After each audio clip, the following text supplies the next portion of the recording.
Guys, आपने अक्सर महेंद्र सिंह धोनी को यानी कि हमारे एमएसडी को सन 2007 के वर्ल्ड कप के बाद से ही हर एक मैच में जीत के बाद स्टंप को उखाड़कर अपने साथ ले जाते देखा होगा। पर सवाल यह है कि धोनी आखिर ऐसा करते क्यों हैं? जब उनसे इस बात का जवाब मांगा गया तो उन्होंने बड़ा इंटरेस्टिंग जवाब दिया। उन्होंने कहा कि यह मेरा रिटायरमेंट प्लान है। एक्चुअली जब भी मैं स्टंप को उखाड़ता हूं तो मैं कभी नहीं लिखता कि वो मैंने कौन से मैच में किया था, और रिटायरमेंट के बाद मैं अपने ही वीडियोस को देखूंगा और ये सोचूंगा कि ये स्टंप मैंने कौन से मैच में उखाड़ा था, और रिटायरमेंट के बाद यही मेरा टाइम पास। साल 2011 के केबीसी में 5 करोड़ रुपए जीतने वाले सुशील कुमार आपको जरूर याद होंगे। आज वो अपनी लाइफ में स्ट्रगल कर रहे हैं और गाय का दूध बेचकर अपना गुजारा कर रहे हैं। पर सवाल ये उठता है कि 5 करोड़ रुपए जीतने वाले सुशील कुमार की आखिर ये हालत हुई कैसे? चलिए मैं आपको बताता हूं। उसका सबसे पहला रीजन है कि उन्होंने 5 करोड़ रुपए जीतने के बाद कुछ ऐसे बिजनेसेस में इन्वेस्ट किया जिनकी उन्हें समझ थी ही नहीं, और उन्होंने अपना सारा पैसा गवा दिया। दूसरा, वो हर महीने 50,000 रुपए के करीब डोनेट करते थे, लेकिन बहुत से लोगों ने उनकी इस चीज का फायदा उठाया और उनके साथ पैसों की चीटिंग करी।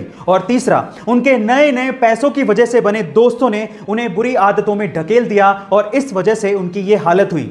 इसलिए कहते हैं कि पैसा कमाने से ज्यादा पैसा संभालने में दिमाग लगता है। एक बार एल्बर्ट आइंस्टाइन ने अपनी क्लास में बोर्ड पर 9 का पहाड़ा लिखा। उन्होंने 9 गुणा 1 से लेके 9 गुणा 9 तक तो बिल्कुल बराबर लिखा था, लेकिन 9 गुणा 10 में उन्होंने 91 लिख दिया। इस बात पर क्लास में बैठे सारे स्टूडेंट्स उन पे हंसने लगे। जब वो चुप हुए तो एल्बर्ट आइंस्टाइन ने उनसे कहा कि मैंने 9 गुणा 9 तक तो बिल्कुल बराबर लिखा था, तब तो आप में से कोई भी मुझे कांग्रेचुलेशंस बोलने के लिए नहीं आया, लेकिन जैसी मैंने एक छोटी सी मिस्टेक की, आप सभी लोग मिलकर मुझ पे हंसने लगे। मतलब आप चाहे कितना भी परफेक्टली काम कर लो, लोग उस पर ध्यान नहीं देंगे, लेकिन एक छोटी सी गलती पर लोग आपकी जान निकाल लेंगे। यही दुनिया का दस्तूर है। इसलिए गाइस, साधारण आलोचकों को अपने ड्रीम्स को मारने मत दो। अगर आपका मोबाइल पानी से भीग जाए और आप ये बात सर्विस सेंटर वाले को ना भी बताएं तो भी उसे देखते ही अंदाजा लग जाता है कि आपका मोबाइल पानी से भीगा है।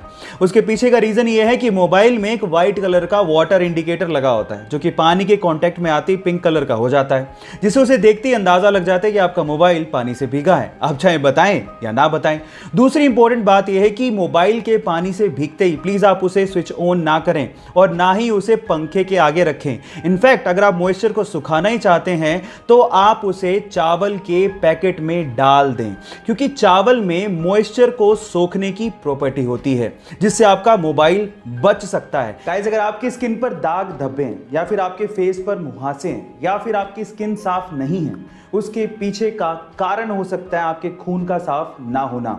और अगर आप अपने खून को घरेलू नुस्खे से साफ करना चाहते हैं तो मेरे पास आपके लिए एक हेल्थ टिप है।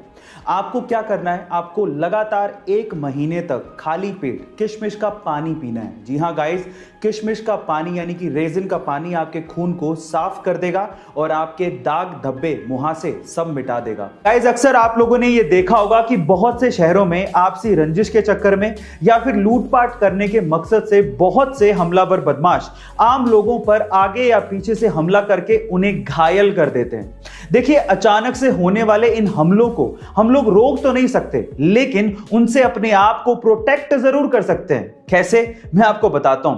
क्योंकि आ गई एक ऐसी टेक्नोलॉजी जिसमें कुछ ऐसे क्लोथ आर्मर्स तैयार किए गए हैं जिन पे इन धारदार हथियारों का कोई फर्क ही नहीं पड़ता है। जरा देखिए।